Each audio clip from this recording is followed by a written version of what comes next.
All right, welcome back. And let me quickly begin our introductions. And of course, we have right here with us Professor Ken Ife, who is President, Institute of Professional Economists, and also a development economist, I should also add. He's right here with us. Thank you very much, Professor Ife. Thank you for having me. For joining us. And also here with us is great Akokite, Dr. Niyi Akinshiju, Chairman, Independent Media and Policy Initiative, and is also an investment analyst. Thank you very much for joining us. Thanks for having me. Good morning, Nigeria. All right, and joining us from our Kaduna studio is Yushao Ango, Professor of Finance and Entrepreneurship, who is currently Deputy Vice Chancellor Academics at the Kaduna State University. Always a pleasure to welcome you to Good Morning Nigeria, Prof. Good morning, Nigerians. Go ahead. All right, let's begin from the studio. Let me begin with Professor Ken Ife. And I'm just imagining how the outcomes of the 2025 World Economic Forum will impact Nigeria's economic development goals, and what opportunities arise from the forum's focus on collaboration and innovation, Prof. Quite a lot, actually, and we are very well represented. We have so many ministers there that tie into various aspects of the agenda of the World Conference. But I think there were two reports that underpinned the Davos. One was a global report that looked at the global macroeconomic forecast looking forward to 2025.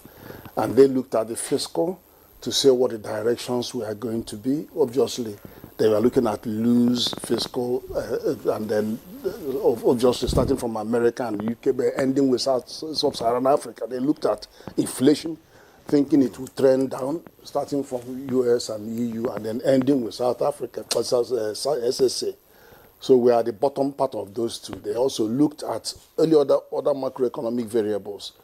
But that report came at the bottom later on and looked holistically at America to say what are the major things that are going to happen in the American economy. They looked at wage increases, they looked at inflation, they looked at, and then that was underpinned by the president coming in to give his own address. And what he said obviously collaborated with that report actually projected. Then there's a second report which is by Oxfam that looked at the possibility that 5 new trillionaires will come out earlier than was expected. But then ended up saying that 60% of their wealth are generational wealth and cronyism and all that stuff. And quite significantly, that same report was transposed to Nigerian own version of their report, looking at the 4 billionaires in Nigeria, Dangote, and they looked at them and then concluded along the same line, which I didn't quite accept. So by and large, this is the trust of the. Then we have ministers that actually brought something that made us feel like, well, you had Okonjo-Iweala, obviously not a minister, but she actually talked a lot more on global cooperation from trade perspective. But we had the vice president, which is leading charge. Then we had the Minister for Trade and Industry hammering on digital trade, and then you have the Minister for Digital Economy talking more about digital infrastructure and the use, more prevalent use of AI, and then building out literacy. So we've got all that. Then you have the Health Minister that was, coming out with lots of initiatives, and it's getting traction. So there are lots of things that we connected with, and we had the minister that gave us very good representation. All right, Prof. Thank you. I will take another route, with Niyi. I think when we, hosted, the economic summit some years back, I think it was Julian Robert or so, that made a remarkable, statement for me, and he said, Africa is on the move. But here's the catch, that Africa is not just on the move, but moving forward. And then someone also said that, look, the essence of the forum is to collaborate and to ensure that investment is diversified, across nations and all that. Between then, I think that was about 2014 or thereabout. Between then and now, Nigeria attended another summit. What do you think WEP seeks to strengthen, or has strengthened, or has contributed to us? Oh, well, thank you for that. A talk shop will always be a talk shop. The World Economic Forum, it's actually a gathering of leaders of thought across the world, leaders, political leaders, leaders of thought and all that. It is not as if it has the power of enforcement. It's about exchanging and, of course, cross-fertilizing ideas. And to a large extent, it provides the forum for a global stage for amplification of what is happening in the domestic economy for respective countries. This particular 2025 avail Nigeria and Africa a big stage to announce the new Nigerian economic space, or the new Nigerian philosophy, as it were. The vice president who led the Nigerian delegation, was near boastful in announcing to the world that Nigeria is ready for business based on the new economic paradigm that defines the Nigerian economic space. We are more or less unfettered from what used to hold us historically, especially with the flagship policies deployed by the administration. That's the removal of fuel subsidy and the harmonization of forex markets. So to a large extent, the country, Nigeria, had an opportunity to announce these policies and, of course, update the global leadership that this much we have been able to achieve. And that, of course, these policies had been a major concern, historical concern for international institutions, especially multilateral institutions, IMF, World Bank, and all that. I don't think I was 16 years old when I've been hearing the IMF always express concern about our subsidies and all that, and that there's a need for us to redefine and, of course, to refocus where would actually be subsidizing.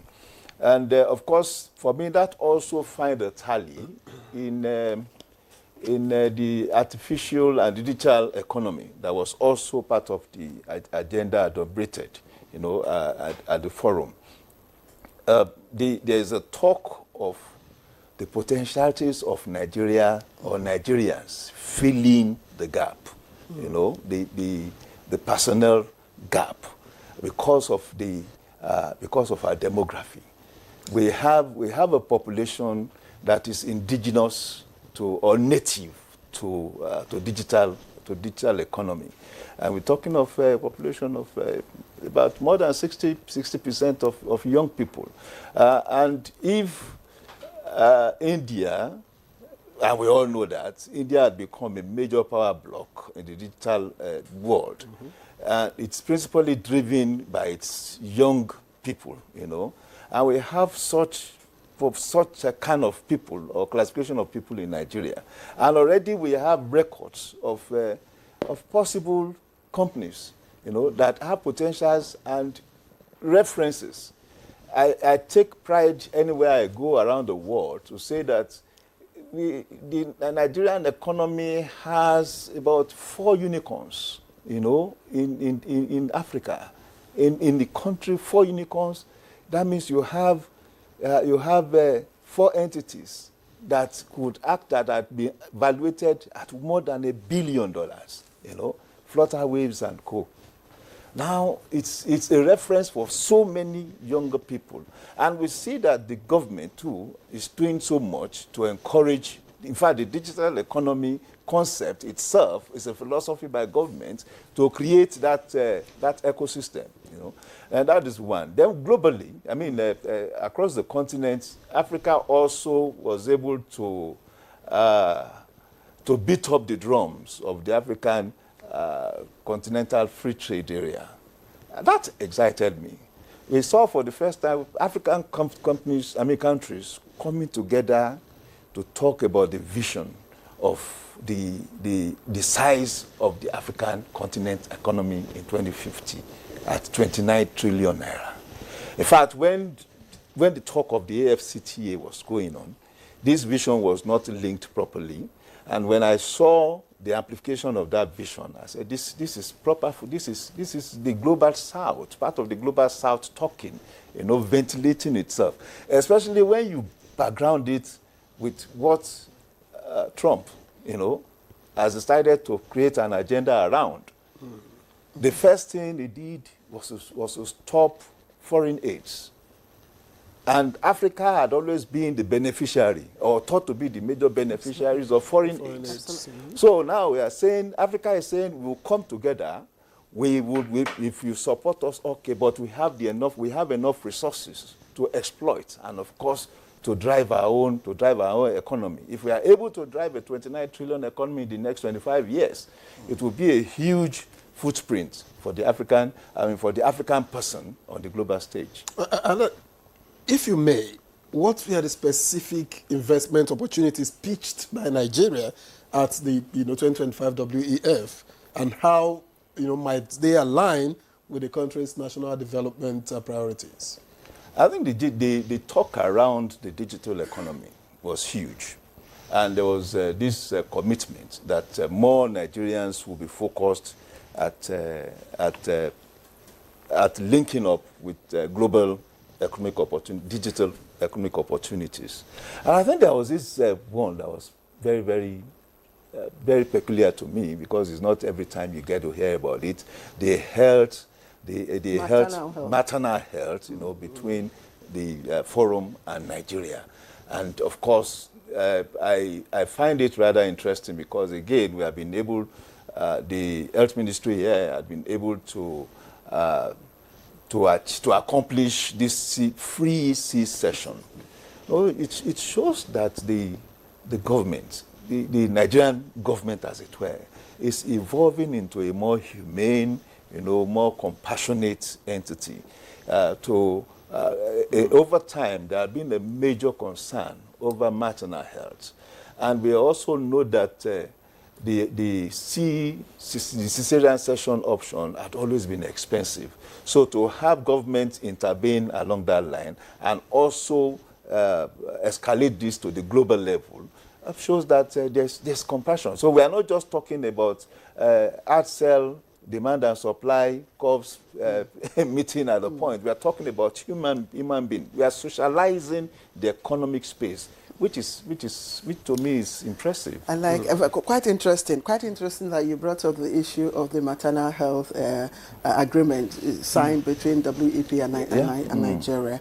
And the Minister of Health, Professor Patti, was emphatic on what, he hopes to achieve within it, to be able to address the out-of-pocket of women in all the 74 local government areas. And I just want to bring in Professor Ife, because a lot of people now believe that, the gathering in Davos is now, impacting on the way investors now see, the investment space. Many of them are now beginning to migrate into what they call the second-tier cities, and of course exploring new skills and new opportunities that the markets bring. Is Nigeria one of those? Is Nigeria one of those areas? Of course.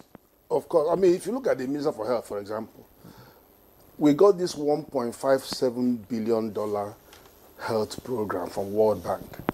And I've never liked any program more than that, because this is the first time I'm seeing a program that is going to actually pin government down to delivering services and monitoring it with performance indicators. So when you look at the details, you see, for example, not only what it does on health and on water and sanitation and all that, but actually promoting investment into the health sector. So when you now see the minister going out, he's now talking to investors. Come and invest in our health sector. Which means look at insurance, health insurance. Health insurance is what funds health in America, in the UK. For example, it's the health insurance that builds hospitals. And we have $3 billion deficit, what you call it, $3 billion health tourism. Now, this is where you begin to build the necessary infrastructure to ensure that we can attract private sector in building. So that is, and also, of course, we're also looking at the metrics. Now, when you borrow money and you cannot see where that money goes, it creates even more problem for the country. But here you can see where government delivery of primary health and services are being monitored by performance indicators. And those indicators are some of those global health details that the social indicators like HMN, that is the what do you call it, UNDP Human Development Index, World Bank Human Capital Index. These are indices that show Nigeria to be boarding last in all of these created poverty index. So you just look at those index, but now you are having ways in which they can monitor you and say, just like the work that that was done on ease of doing business. You saw Nigeria move up 20 points on the indices. We are now having that happen in health. So, and private sector like to respond to things where you can measure results and then where you can see that their investment will be increased. I think that is one good thing that was coming through. And I like it when I read, the speeches of Dr. Ngozi Okonjo-Iweala, and she speaks, to the core issues that would enhance our trading profile, our economy. I mean, as president of the WTO, and she has consistently talked about the way we carry out our reforms, that we must have concrete platform to execute the reforms that are necessary to attract these investors. Absolutely. Have you seen this? Well, I've just described the situation in Yes. health. But also, if you move on to ICT and digital economy, I mean, you've got that there. You've seen programs that are catching them young, migrating the skills, making sure that they don't have to go to America or UK. They stay here, develop those skills, and use these skills to deliver services abroad. You can actually see where they are going with this. So I'm beginning to see a lot of that. And then you've seen the HMITI, the Ministry of the Trade is talking more now about digital trade as a way Nigeria will enter into the AFCTA delivery system. And when you talk in that way, then it resonates with the private sector because you are looking at ways and means rather than talk and talk. So I think we are beginning to press the right buttons and we are beginning to show up to be realistic in calling private sector interest in what we are doing. All right, thank you, Prof. Dr. Akinshiju, I'm wondering how soon you think Nigeria can begin to see the dividends, however little, however trickling they might be, the dividends of its participation at the WEF 2025, and in what areas might those be? Yeah, well, one, it's. I think the most important thing is that it always availed Nigeria, the opportunity to market itself.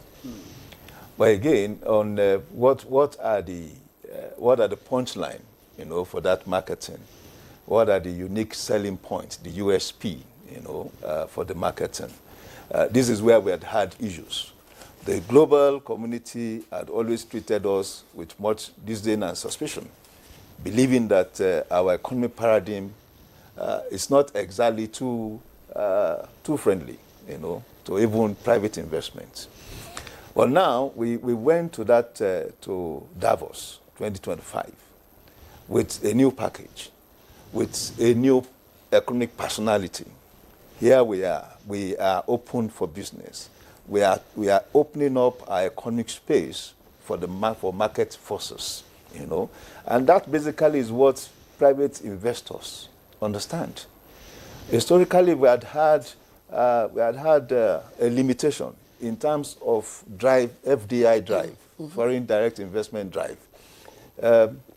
Yes, when it talks of portfolio investment over the last few years, we have seen some credible improvements, especially with the management of our NPRs and all that. But the truth of the matter is we've lacked the influx of the real kind of fund we need, the foreign direct investment that comes into equity, that comes into partnership, productive partnership and all that.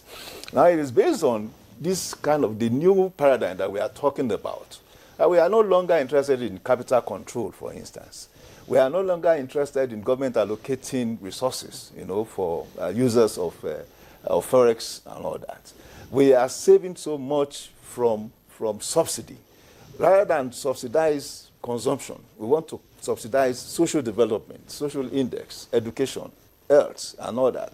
Now, to the average private investor, these are understandable communication, that he or she can relate with, and of course can project as, okay, this is a strong template for profit making. So if you are not, if a jurisdiction that was known for capital control is now saying, come in, the market will determine your access to whatever you brought in. When you bring in money, when you bring in your foreign exchange, you are free to take it out without any form of restriction. It's news, it's good news. So to a large extent, we have been able to say this to a large population of investors. And I think whatever the case may be, there's going to be a vertical and horizontal linkages with the Nigerian economy and of course with the African larger economy. If you are talking about the African free trade area, we are not just talking about black African participants. We will see foreign investors that will want to invest in any African jurisdiction, and Nigeria being one, so as to be able to, of course, to take advantage of the free trade area. And then, of course, there was a lot of talk around our tax bill, our coming tax bill. No private investor would hear or read the content of that tax bill that will not be attracted to this jurisdiction. So we expect larger flow, of FDIs into the economy. And we have always been praying, those of us that have been following the economy, we have always been praying that it is when you have this particular kind of inflows into the economy that you can actually have prosperity start taking roots in the Nigerian economy. Let's also not overlook the impact of inflation, on whatever success may happen. At the moment, we're having to deal with inflation, and inflation was also one of the top, issues discussed. And almost all those who participated in that annual, discussion were impacted one way or the other by inflation. And I was particularly intrigued by the question the moderator asked and the response by one of the participants. The moderator asked, have you been able to put inflation into the bottle? And one of the participants, to whom that question was directed, he said, look, this is the bottle, this is the gin, or genie.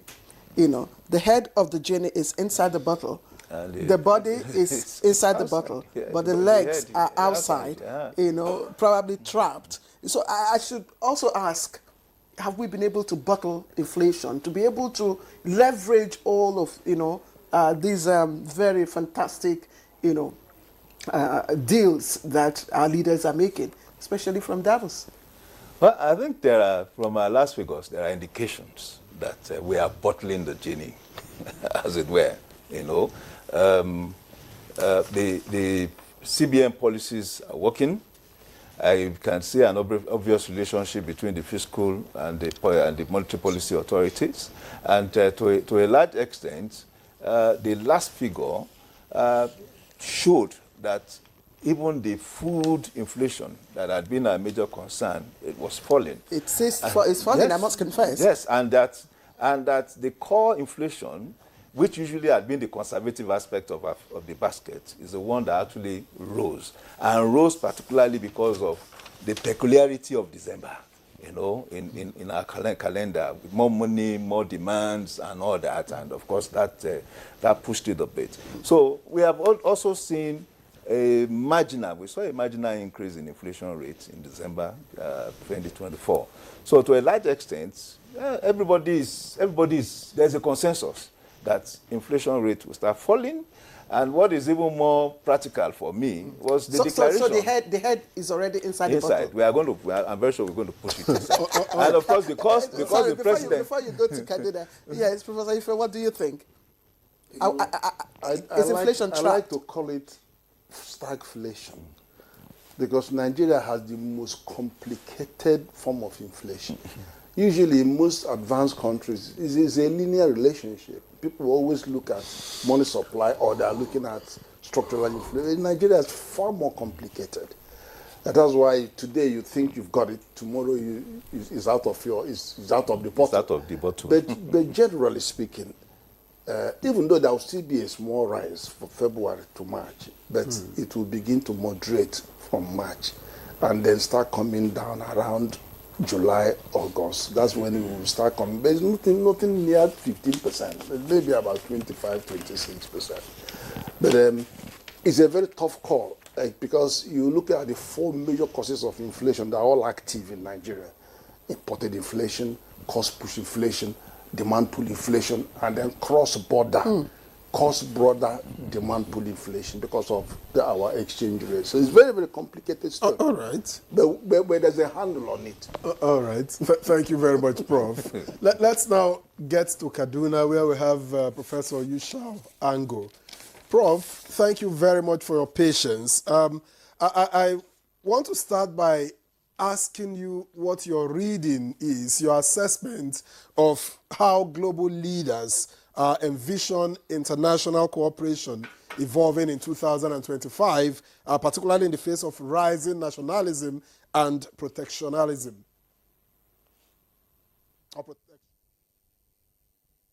Very much. I was wondering whether you have forgotten about me here. Well, the Davos has given us an indication of more or less what the global economy is going to look like. I watched and listened attentively to the various submissions, especially on the issue of inflation. So much has also been said, for example, about the new U.S. government and their various policies and how that will impact on the global economy. Like Nii said, even at the beginning, this is a talk show, more or less. It was an opportunity for everybody to express themselves.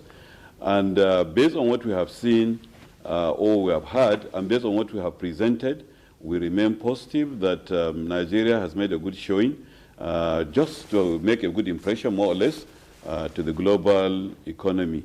In addition, we have to be conscious of the fact that things are moving fast, and especially the new U.S. government is coming up with a number of policies that right from the beginning, he hit the ground running, more or less.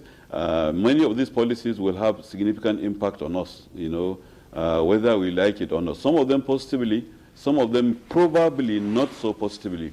Now, for example, the issue, everybody knows about their policies pertaining to the issue of oil pricing. He wants to reduce oil pricing by increasing domestic production. We know we have made our own projections here in Nigeria based on the recent budget. Whether that will hold or not is another issue.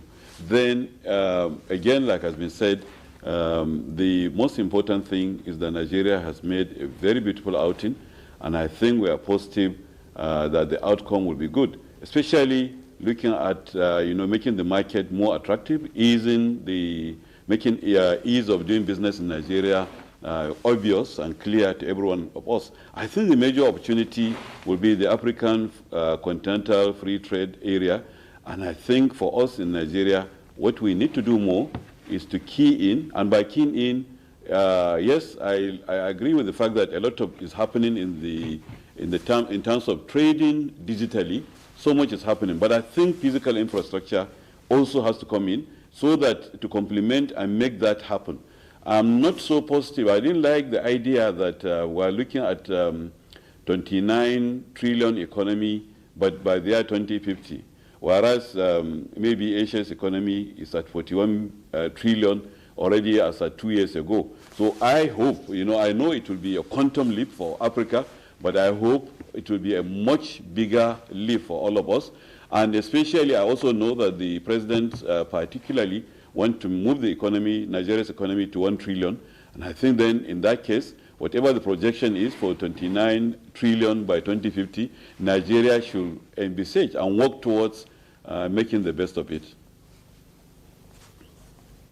Trillion by 2050, and that Nigeria should make the best of it. It just takes my mind to what, of course, transpired. We're told that the Western, developed countries are having more of a large, aging population. Of course, which is to our advantage. You talked about that demographic, advantage. How can we leverage that, given that we are also projecting, the African free continental area, digital transformation and all that? What more can we do to leverage this, window that has been opened onto Africa and especially Nigeria?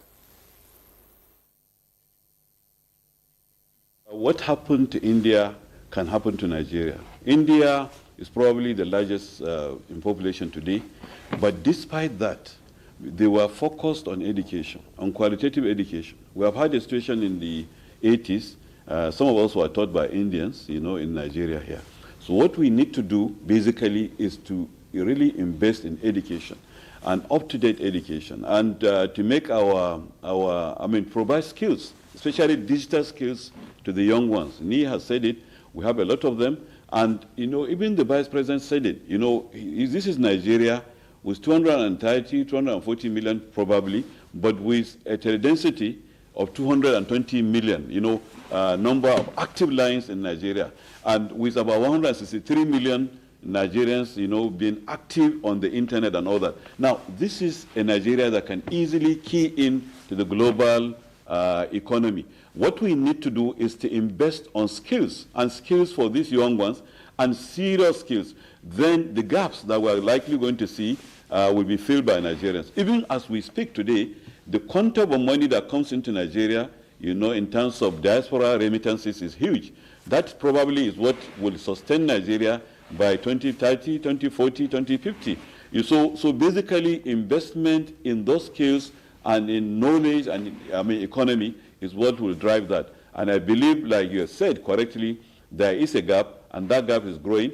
And instead of us to be reducing, we're growing in population. The growth can be a blessing if we invest wisely in developing the skills of the young ones. All right, Prof, let me stay with you before we give you a breather.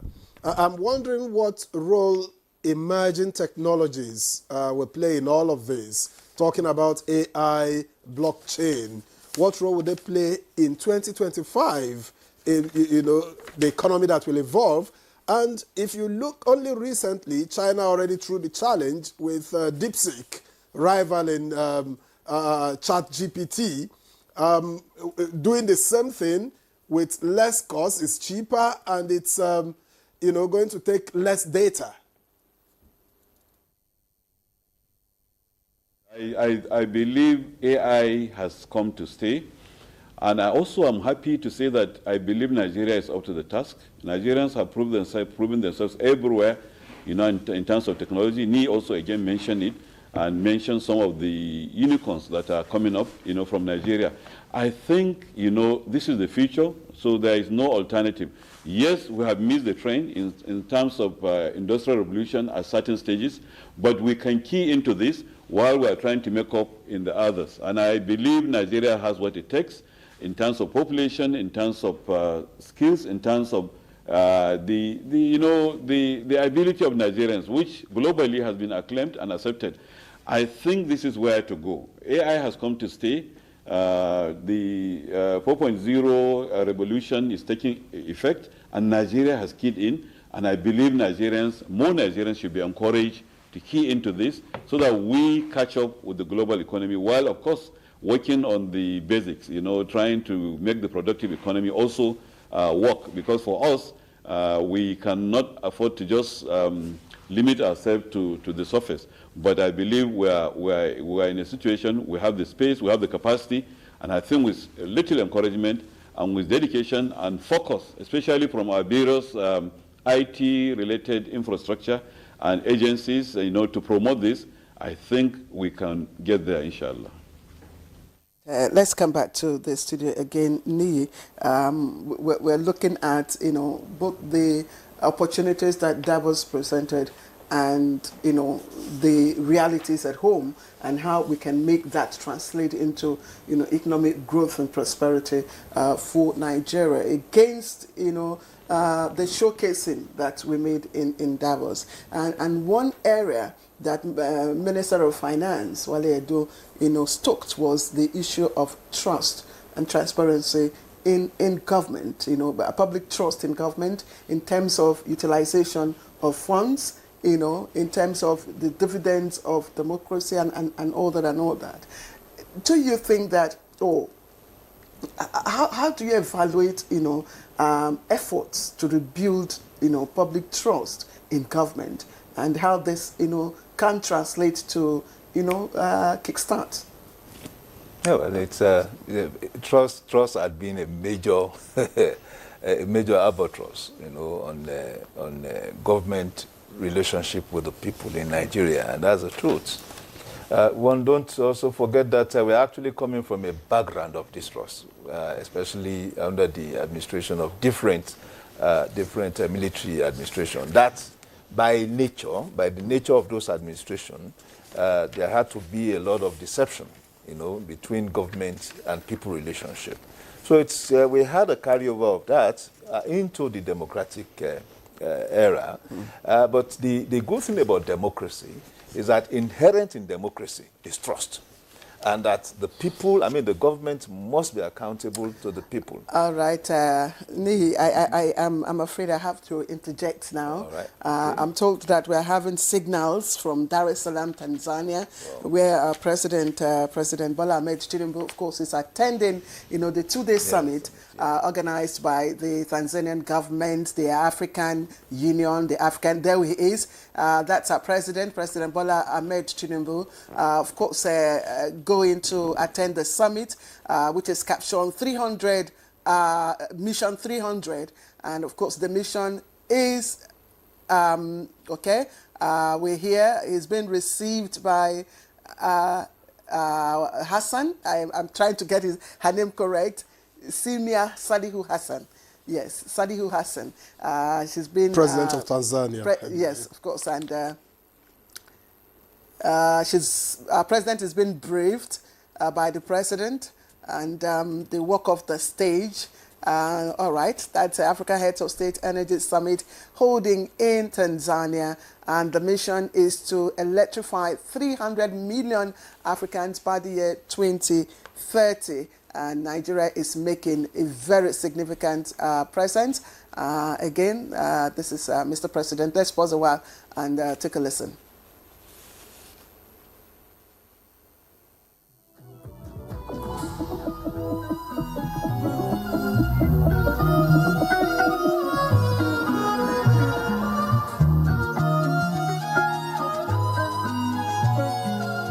The president in there for a closed-door meeting, which is part of what we're, having a conversation here. Much later, we will, Nii and Prof, will also look at, the outcome of this, conversation in Tanzania. It's quite ambitious, electrifying 300 million Africans, by the year 2030. Victor, you...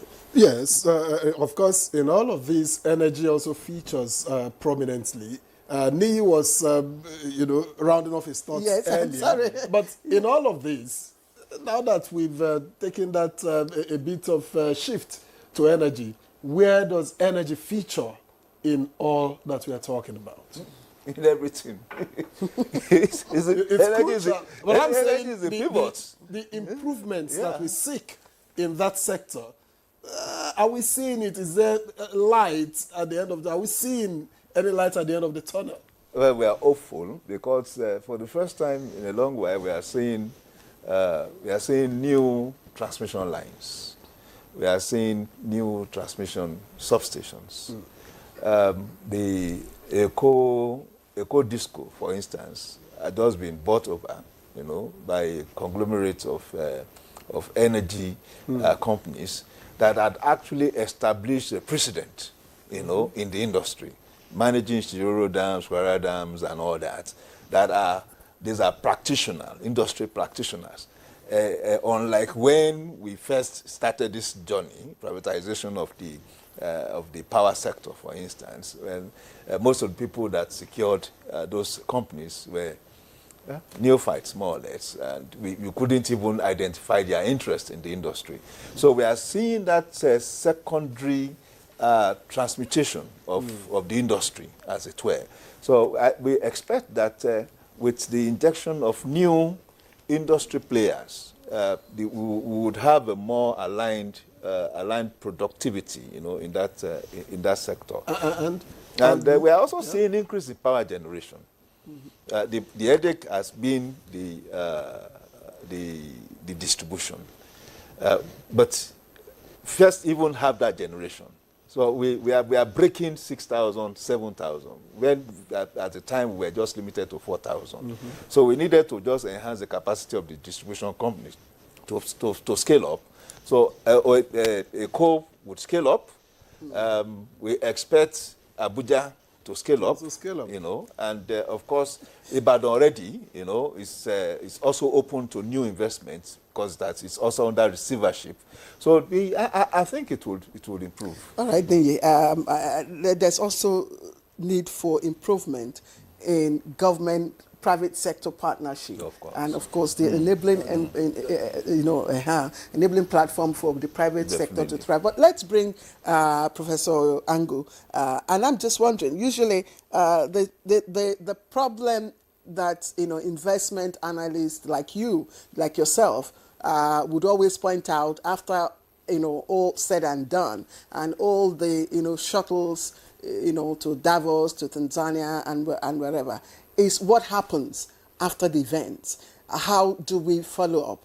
What does government do with all the MOUs, with all the deals, and how does government sustain or retain the confidence that investors in those events have expressed? Sincerely, it's a major concern. Many a times, agreements will be reached with investors, with other people who want to invest in our economy, and many a times you find that there are some hurdles that are still there. Of course, there is a lot of work that has been going on pertaining to the ease of doing business in Nigeria, and I think that is where government needs to focus on. We need to focus on delivering, on working our talk, making sure that whatever we agree to, we have the mechanisms, that will make sure that that is implemented. Naturally, Nigeria is a market that people should be attracted to. Given our population, given our resource, potential, I think, many investors will want to come into Nigeria. What we need to do is to get our acts right, and I think that is very, very important. Secondly, we need to know what are our major priorities. Let us focus on those. Let us be serious. Let us be seen by everybody as a serious partner, whoever comes to us. We know some smaller countries in Africa here that are being respected simply because of the, if you like, the way they carry themselves, the way they have projected themselves, to the world. I think we need to do that. We need to be serious. We need to also, as well, try to have some level of patriotism. Let us like our country. Let us protect whatever we do, whatever agreement we go into it in such a way that the interest of the country is uppermost. We have seen many of these issues. Like, for example, if you remember, the Mambila hydroelectricity, this and that. We have quite a number of some such initiatives. But the way we package them in such a way that we leave a lot of lacuna, so that some external people can take advantage of it. And before you know it, you hear that we have been taken to this court or that court in UK or other, and then they are charging Nigeria, or that making Nigeria to pay this or that, simply because we have not done the right thing negotiation, and we have not done the right thing in packaging, and we have not done the right thing in ensuring that the interest of the country is what is uppermost in whatever we do. I think whatever we come to do, we should package it in such a way that the global, the investors themselves will know that we are serious. And I think this energy sector, especially, is one area that we need to give attention to. I'm not very much optimistic because, maybe in Abuja and Lagos things are working very well. In Kaduna here, light is not as much as energy is not as much as we want to see it. So we want to see a lot more investment, small investment, rather than the ones that will involve, transmitting from one long location to another. Perhaps mini grids will be better, so that people will be served better. The more we package it, the better we package it, and the more, consideration we give to Nigerian interests, the better for the future of the country. Professor Ango, thank you very much. Let's quickly take the last couple of minutes to get to Professor Ken Ife and probably Ndi Akeshiju. And in your opinion, Prof, is Africa ready to play a significant role in economic outcomes, global economic outcomes, that is, in 2025? Nigeria and Africa are actually showing great signs of readiness. You see, the same PricewaterhouseCoopers analysis that pointed at $29 trillion for Africa actually said Nigeria will be $6.4 trillion around the same 2050. So it's not 1 trillion, 50. It's actually 6.4 trillion. That is the projection of Nigeria at the same time as Africa is aiming at 29 trillion. And I have to tell you this, that the major challenge that we have in our economy is to diversify our economy. And there are two routes to diversifying our economy. One is bringing the natural resources God has given to us, solid minerals, 44, oil, gas, all of that, into a more productive activity that's adding value to it. You cannot move there without power. Power is the main agenda. But we say that in that power agenda, you have to move power to the mass market. Mass market means get private sector, hand it over to the private sector, and in bites. Because if it is mini grid or micro grid or individual, hand it over bring power to the mass market. And a lot of things are happening. You've seen state governments are now being enabled to enter into the distribution, just like Enugu State and federal government, Lagos State. Other states are coming in. That's a major step forward. But the second one is human resource, because as you look at material resource development, you look at human resource development, a lot has been said about it, which is digital economy, to get focus on our youth and get our youth to be more productive. Now, that is the way to, because it's the digital worker that will define and redefine Nigerian economy for the future. Prof, thank you. Let's take just 16 more seconds to me. And, they say that in all of these trade alignments and collaboration, there's nations, that align with, that is everybody's friend, that makes the greatest impact. Yeah. And fortunately for us, Nigeria is everybody's friend, and we're also friend to China. And we hear that China has probably one of the lowest inflation, 0.1 from 0.2 in November last year. So what is it that China is doing that we can leverage from? It's simply productivity. It's enhanced productivity, and it involves everything in between, cheaper cost of production, cheaper labor. It has a history, of cheap labor over time, so much that it became the manufacturing hub of the global manufacturing hub. So to a large extent, we also have these potentials, in country. It's just about enhancing them. We have a relatively cheap labor base. Again, because to a large extent, the federal government and perhaps the state government are training Nigerians at a cheap rate. You can go through a 5-year period of PhD with less than $1 million naira. but China is also prioritizing its area of competitive advantage, Yes. and we are just everywhere. We are going, you know. It's the same thing.